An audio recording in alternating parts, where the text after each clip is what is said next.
4 checkup ಬರುತ್ತೆ.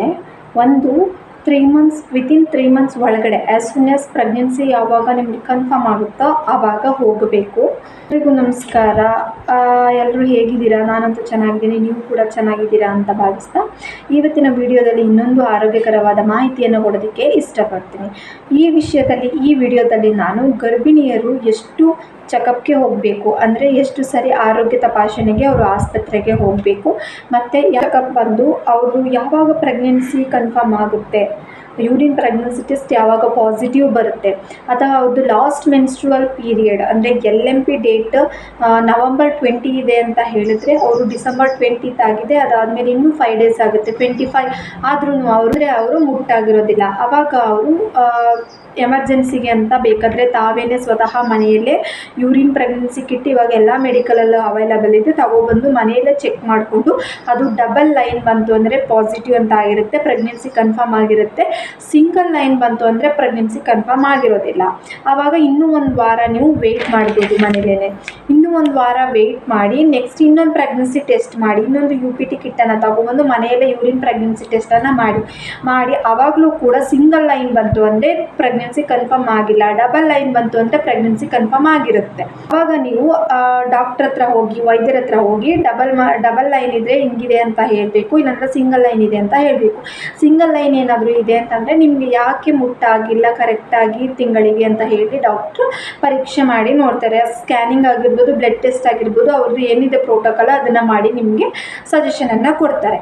Next ಏನಾದರೂ double line ಬಂತು ಅಂದರೆ ಅವರು ಕೂಡ ಕ್ರಾಸ್ ಚೆಕ್ ಮಾಡಿ ನಿಮಗೆ ಟೆಸ್ಟನ್ನು ಮಾಡಿ ಮತ್ತೆ ಪಾಸಿಟಿವ್ ಬಂದಾಗ ನಿಮ್ಮ ಪ್ರೆಗ್ನೆನ್ಸಿ ಕೇರ್ ಏನಿದೆ ಅದಕ್ಕೆ ಬೇಕಾದಂತಹ ಸೌಲಭ್ಯಗಳನ್ನು ಅಂದರೆ ಮಾತ್ರೆಗಳನ್ನು ಒದಗಿಸೋದಾಗಿರ್ಬೋದು, ಇಂಥ ಮಾತ್ರೆಗಳನ್ನು ತೆಗೆದುಕೊಳ್ಳಿ, ಈ ಥರ ಆಹಾರಗಳನ್ನು ತೆಗೆದುಕೊಳ್ಳಿ, ಇಷ್ಟು ಬಾರಿ ಚೆಕಪ್ಗೆ ಬನ್ನಿ, ಈ ಥರ ಇಂಜೆಕ್ಷನ್ ಇದ್ದರೆ ಮಾಡಿಸಿ, ಇದನ್ನು ಯಾವ ರೀತಿ ಮುಂದಕ್ಕೆ ನಿಮ್ಮದು ಪ್ರೊಸೆಸಿಂಗ್ ಇದೆ ಪ್ರೆಗ್ನೆನ್ಸಿದು ಅದನ್ನು ಅವರು ನಿಮಗೆ ತಿಳಿಸ್ಕೊಡ್ತಾರೆ. ನೆಕ್ಸ್ಟ್ ಅವರು ನಮ್ಮ ಒಂದು ಪ್ರೋಟೋಕಾಲ್ ಪ್ರಕಾರ 4 ಚೆಕಪ್ಗೆ ನಾವು ಹೋಗಬೇಕಾಗುತ್ತೆ. ಒಂದು ವಿತಿನ್ ಪ್ರೆಗ್ನೆನ್ಸಿ ಯಾವಾಗ ಕನ್ಫರ್ಮ್ ಆಗುತ್ತೆ ಆವಾಗ ಆ್ಯಸ್ ಸೂನ್ ಆ್ಯಸ್ ಪಾಸಿಬಲ್ ಹೋಗಬೇಕು.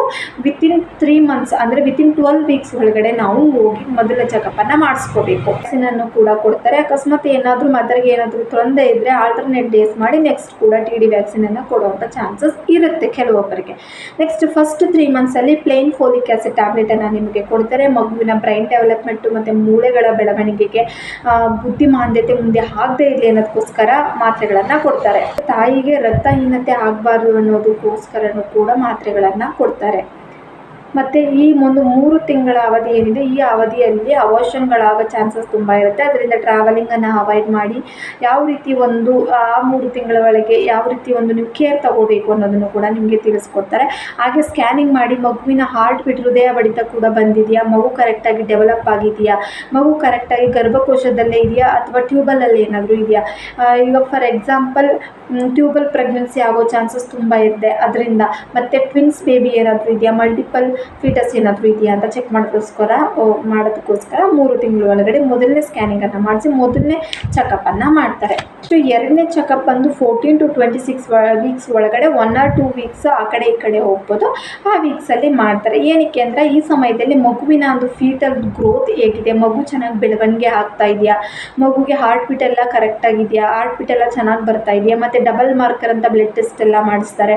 ಸ್ಕ್ಯಾನಿಂಗ್ ಮಾಡಿ ಮಗುದು ಒಂದು ಬೆಳವಣಿಗೆ ಹೇಗಿದೆ ಅದನ್ನು ನೋಡ್ತಾರೆ. ಡಬಲ್ ಮಾರ್ಕ್ ಸ್ಕ್ಯಾನ್ ಕೂಡ ಮಾಡಿಸ್ತಾರೆ, ಡಬಲ್ ಮಾರ್ಕರ್ ಕೂಡ ಮಾಡಿಸ್ತಾರೆ. ಬೇರೆ ಯಾವುದಾದ್ರು ಬ್ಲಡ್ ಟೆಸ್ಟ್ ಇದ್ದರೆ ಅದನ್ನು ಕೂಡ ಮಾಡಿಸ್ತಾರೆ. ಮತ್ತು ತಾಯಿಯ ಒಂದು ಆರೋಗ್ಯದ ಕಾಳಜಿಯನ್ನು ತೆಗೆದುಕೊಳ್ಳೋದಕ್ಕೋಸ್ಕರ ಕೂಡ ಈ ಒಂದು ಸೆಕೆಂಡ್ ಒಂದು ಚೆಕಪ್ ಏನಿದೆ ಅದನ್ನು ಮಾಡಿಸ್ತಾರೆ. ಈ ಸಮಯದಲ್ಲಿ ತಾಯಿಗೆ ಕ್ಯಾಲ್ಶಿಯಂ ಮಾತ್ರೆ ಮತ್ತು ಐರನ್ ಆ್ಯಂಡ್ ಫೋಲಿಕ್ ಆ್ಯಸಿಡ್ ಮಾತ್ರೆ, ಮಗುವಿನ ಬೆಳವಣಿಗೆ ಹಾಗೂ ತಾಯಿಗೆ ಒಂದು ರಕ್ತದ ಕೊರತೆ ಆಗಬಾರ್ದು ಅಂತ ತಾಯಿಗೂ ಕೂಡ ಸೇರಿ ಏನೇನು ಸೌಲಭ್ಯಗಳು ಆಹಾರದಾಗಿರ್ಬೋದು, ನ್ಯೂಟ್ರಿಷನ್ ಸಪ್ಲೈ ಆಗಿರ್ಬೋದು, ಅಥವಾ ಮಾತ್ರೆಗಳನ್ನು ಕೊಡೋ ಮಾತ್ರೆ, ಟಾನಿಕ್, ಪೌಡ್ರು ಏನಿದೆ ಅದನ್ನು ಕೊಡೋದಕ್ಕೋಸ್ಕರ ಈ ಚೆಕಪ್ಪನ್ನು ಇಟ್ಕೋತಾರೆ. ಈ ಸಮಯದಲ್ಲಿ ಇದನ್ನೆಲ್ಲನೂ ಪ್ರೊವೈಡ್ ಮಾಡ್ತಾರೆ. ಮೂರನೇ ಚೆಕಪ್ ಬಂದು 28ರಿಂದ 34 ವಾರದ ಒಳಗಡೆ ಅಥವಾ 1 ಆರ್ 2 ವೀಕ್ಸ್ ಆ ಕಡೆ ಈ ಕಡೆ ಆಗುತ್ತೆ. ಈ ಸಮಯದಲ್ಲಿ ಮೂರನೇ ಚೆಕಪ್ಪನ್ನು ತಗೋತಾರೆ. ಏನಕ್ಕೆಂದರೆ ಮಗು ಕರೆಕ್ಟಾಗಿ ಬೆಳವಣಿಗೆ ಆಗಿದೆಯಾ, ಮಗುವಿನ ಅಂಗಾಂಗಗಳು ಏನಿದೆ, ಮಗುವಿನದು ಒಂದು ಆರ್ಗನ್ಸ್ಗಳೇನಿದೆ, ಅಂಗಾಂಗಗಳೇನಿದೆ ಅವೆಲ್ಲ ಕರೆಕ್ಟಾಗಿ ಡೆವಲಪ್ ಆಗಿದೆಯಾ, ಹಾರ್ಟ್ ಬೀಟ್ ಎಲ್ಲ ಕರೆಕ್ಟಾಗಿದೆಯಾ, ಹಾರ್ಟ್ದು ಟ್ಯೂಬ್ಗಳೆಲ್ಲ ಕರೆಕ್ಟಾಗಿದೆಯಾ, ಮತ್ತು ಕಿಡ್ನಿ ಆಗಿರ್ಬೋದು ಎಲ್ಲ ಅಂಗಾಂಗಗಳು ಕರೆಕ್ಟಾಗಿ ಡೆವಲಪ್ ಆಗಿದೆಯಾ, ಗ್ರೋತ್ ಆಗಿದೆಯಾ ಅನ್ನೋದನ್ನ ನೋಡೋದಕ್ಕೋಸ್ಕರ ಮೂರನೇ ಚೆಕಪ್ಗೆ ಕರೆಸ್ಕೊಳ್ತಾರೆ. ಇದರಲ್ಲಿ ಈ ಒಂದು ಮೂರನೇ ಚೆಕಪ್ ಸಮಯದಲ್ಲಿ ಈ ಒಂದು ಪೀರಿಯಡಲ್ಲಿ ತಾಯಿಗೆ GDM ಆಗೋ ಚಾನ್ಸಸ್ ಇರುತ್ತೆ. GDM ಅಂದರೆ ಜೆಸ್ಟೇಷನಲ್ ಡಯಾಬಿಟಿಸ್ ಮೆಲಿಟಸ್ ಅಂತ ಕರಿತೀವಿ. ಈ ಸಮಯದಲ್ಲಿ ಗರ್ಭಿಣಿಗೆ ಸಕ್ಕರೆ ಕಾಯಿಲೆ ಉಂಟಾಗುವಂಥ ಚಾನ್ಸಸ್ ಇರುತ್ತೆ. ಅದಕ್ಕೋಸ್ಕರ ಇದನ್ನೆಲ್ಲ ಚೆಕ್ ಮಾಡೋದಕ್ಕೋಸ್ಕರ OGDM ಎಲ್ಲ ಮಾಡ್ತಾರೆ. ಓರಲ್ ಗ್ಲೂಕೋಸ್ OGT ಎಲ್ಲ ಮಾಡಿಸ್ತಾರೆ. ಅಂದರೆ ಓರಲ್ ಗ್ಲೂಕೋಸ್ ಟೆಸ್ಟ್, ಖಾಲಿ ಹೊಟ್ಟೆಯಲ್ಲಿ ಒಂದು ಟೆಸ್ಟ್ ಮಾಡಿಸ್ತಾರೆ, ಮತ್ತು ಗ್ಲೂಕೋಸ್ನ ಕೊಟ್ಟು ಸ್ವಲ್ಪ ತಿನ್ನೋದಕ್ಕೆ ಹೇಳಿ ಒಂದು ಸ್ವಲ್ಪ ಸಮಯ ಬಿಟ್ಟು ಮತ್ತೆ ಟೆಸ್ಟನ್ನು ಮಾಡೋದಕ್ಕೆ ಹೇಳ್ತಾರೆ. ಯೂರಿನ್ ಟೆಸ್ಟ್, ಸ್ಕ್ಯಾನಿಂಗ್ ಎಲ್ಲ ಕೂಡ ಮಾಡಿಸ್ತಾರೆ. ಟೆಸ್ಟ್ ಬಂದು 36 ವಾರದ ಒಳಗಡೆ ಮಾಡಿಸ್ತಾರೆ. ಅಂದರೆ ಆ್ಯಸ್ ಸೂನ್ ಆಸ್ ಪಾಸಿಬಲ್ ಏನಾದ್ರು ಎಮರ್ಜೆನ್ಸಿ ಇದ್ದರೆ 1 ಆರ್ 2 ವೀಕ್ಸ್ ಆ ಕಡೆ ಈ ಕಡೆನೂ ಕೂಡ ಮಾಡಿಸ್ತಾರೆ. ಈ ಇದರಲ್ಲಿ ಮೇಯ್ನಾಗಿ ಆ ಬೇಬಿ ಮೇಲೆ ಫೋಕಸ್ ಮಾಡ್ತಾರೆ. ಬೇಬಿ ಕರೆಕ್ಟಾಗಿ ಡೆವಲಪ್ ಆಗಿದೆಯಾ, ಆರ್ಗನ್ಸ್ಗಳೆಲ್ಲ ಕರೆಕ್ಟಾಗಿ ವಿಸಿಬಲ್ ಆಗಿದೆಯಾ, ಎಲ್ಲ ಕರೆಕ್ಟಾಗಿ ಆಗ್ತಾ ಇದೆಯಾ, ಬೋನ್ಗಳಾಗಿರ್ಬೋದು ಪ್ರತಿಯೊಂದು ಮಾನಿಟರಿಂಗ್ ಮಾಡೋದಕ್ಕೋಸ್ಕರ ಬೇಬಿ ಚೆನ್ನಾಗಿದೆಯಾ, ಒಳಗಡೆ ಚೆನ್ನಾಗಿ ಬೆಳೀತಾ ಇದೆಯಾ ನನ್ನ ಮಾನಿಟರಿಂಗ್ ಮಾಡೋದಕ್ಕೋಸ್ಕರ ಈ ಚೆಕಪ್ಪನ್ನು ಕರೀತಾರೆ. ಮತ್ತು ತಾಯಿ ಏನಾದರೂ ಈ ಸಮಯದಲ್ಲಿ ಲೇಬರ್ಗೆ ಬರೋವಂಥ ಚಾನ್ಸಸ್ ಇದೆಯಾ ಅಂತ ತಾಯಿನೂ ಕೂಡ ಪರೀಕ್ಷೆ ಮಾಡೋದಕ್ಕೋಸ್ಕರ ಈ ಚೆಕಪ್ಪನ್ನು ಮಾಡ್ತಾರೆ. 4ನೇ ತಪಾಸಣೆಯನ್ನು ಮಾಡ್ತಾರೆ. ಅಡಿಷ್ನಲ್ ವಿಸಿಟ್ ಕೂಡ ಮಾಡ್ತಾರೆ. ಏನಕ್ಕೆ ಅಂತಂದರೆ ತಾಯಿಗೆ ಏನಾದರೂ ಈಗ PCOD ಸಮಸ್ಯೆ ಇತ್ತು ಅಂತಂದರೆ ಅವ್ರಿಗೆ ಮಗು ಆಗೋಕ್ಕೆ ತುಂಬ ತೊಂದರೆ ಆಗುತ್ತೆ. ಫೈನಲಿ ಪ್ರೆಗ್ನೆನ್ಸಿ ಆಗಿದರೆ ಅಂಥ ಪ್ರೆಗ್ನೆಂಟ್ಗಳನ್ನು ತುಂಬ ಕೇರಾಗಿ ನೋಡ್ಕೊಳ್ಬೇಕಾಗುತ್ತೆ. ಈ ಸಮಯದಲ್ಲಿ ಅಬೋಷನ್ಗಳಾಗೋ ಚಾನ್ಸಸ್ ಇರುತ್ತೆ, ಸ್ಟಿಲ್ ಬರ್ತ್ ಆಗೋ ಚಾನ್ಸಸ್ ಇರುತ್ತೆ, ಪ್ರಿಯಕ್ಲಂಸಿ ಆಗೋ ಚಾನ್ಸಸ್ ಇರುತ್ತೆ, PPH ಆಗೋ ಚಾನ್ಸಸ್ ಇರುತ್ತೆ. ಸೊ APH ಕೂಡ ಆಗೋ ಚಾನ್ಸಸ್ ಇರುತ್ತೆ. APH ಅಂದರೆ ಹೆಮರೇಜ್ ಅಂತ ಹೇಳ್ತೀವಿ. ಗರ್ಭಿಣಿ ಅವಸ್ಥೆಯಲ್ಲೂ ಕೂಡ ಬ್ಲೀಡಿಂಗ್ ಆಗುವಂಥ ಹೆಮರೇಜ್ ಆಗುವಂಥ ಚಾನ್ಸಸ್ ಇರುತ್ತೆ. ಅದನ್ನು ನೋಡೋದಕ್ಕೋಸ್ಕರನೂ ಕೂಡ ಚೆಕಪ್ಗೆ ಕರ್ಕೋತಾರೆ. ಮತ್ತು ಕೆಲವೊಬ್ಬರು ವೈದ್ಯರು 15 ದಿನಕ್ಕೊಂದ್ಸರಿ, ತಿಂಗಳಿಗೊಂದ್ಸರಿ ಚೆಕಪ್ಗೆ ಬನ್ನಿ ಅಂತ ಹೇಳೋವಂಥ ಚಾನ್ಸಸ್ ಕೂಡ ಇರುತ್ತೆ. ಏನಕ್ಕೆ ಅಂದರೆ ಆ ತಾಯಿಯ ಆರೋಗ್ಯದ ಮೇಲೆ ಯಾವುದೇ ರೀತಿಯ ಪರಿಣಾಮ ಬೀರಬಾರ್ದು, ಮಗುವಿನ ಮೇಲೆ ಯಾವುದೇ ರೀತಿಯ ಪರಿಣಾಮ ಬೀರಬಾರ್ದು, ಮುಂದೆ ಯಾವುದೇ ರೀತಿಯ ರಿಸ್ಕು ಇರಬಾರ್ದು ತಾಯಿ ಮಗು ಇಬ್ಬರಿಗೂ ಕೂಡ ಅಂತ ಹೇಳಿ ಅಡಿಷ್ನಲ್ ಆಗಿ ಎಕ್ಸ್ಟ್ರಾ ವಿಸಿಟನ್ನು ಬರೋದಕ್ಕೆ ಹೇಳ್ತಾರೆ. ಮತ್ತು ಎಕ್ಸ್ಟ್ರಾ ಸ್ಕ್ಯಾನಿಂಗ್ ಕೂಡ ಹೇಳ್ತಾರೆ. ಹಾಗೆ ನನ್ನ ಪ್ರೆಗ್ನೆನ್ಸಿಯಲ್ಲಿ ನನ್ನ ಮಗುವಿಗೆ ನಾನು ಪ್ರೆಗ್ನೆಂಟ್ ಆಗಿದ್ದಾಗಲೂ ಕೂಡ ವಿಸಿಟ್ಗಳನ್ನು ಅಟೆಂಡ್ ಮಾಡಿದ್ದೀನಿ, ಎಕ್ಸ್ಟ್ರಾ ಸ್ಕ್ಯಾನ್ಗಳು ಕೂಡ ಮಾಡಿದ್ದೀನಿ. ಕೆಲವೊಂದು ಸಮಯದಲ್ಲಿ ಏನಾಗುತ್ತೆ ಅಂದರೆ ಪ್ರೆಗ್ನೆನ್ಸಿ ಟೆಸ್ಟ್ ಪಾಸಿಟಿವ್ ಬಂದಿರುತ್ತೆ, ಸ್ಕ್ಯಾನಿಂಗಲ್ಲಿ ಏನೂ ಇರಲ್ಲ, ನೋ ಸಿಗ್ನಿಫಿಕೆಂಟ್ ಅಂತ ಬಂದಿರುತ್ತೆ.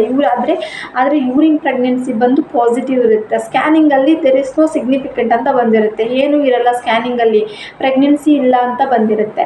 ನೆಕ್ಸ್ಟ್ ಇನ್ನೊಂದು 15 ಡೇಸ್ ಬಿಟ್ಟು ನೋಡಿದಾಗ UPT ಪಾಸಿಟಿವ್ ಇರುತ್ತೆ, ಸ್ಕ್ಯಾನಿಂಗಲ್ಲಿ ಇಂಟ್ರಾಯುಟ್ರೈನ್ ಜೆಸ್ಟೇಷನಲ್ ಸ್ಯಾಕ್ ಅಂತ ಇರುತ್ತೆ.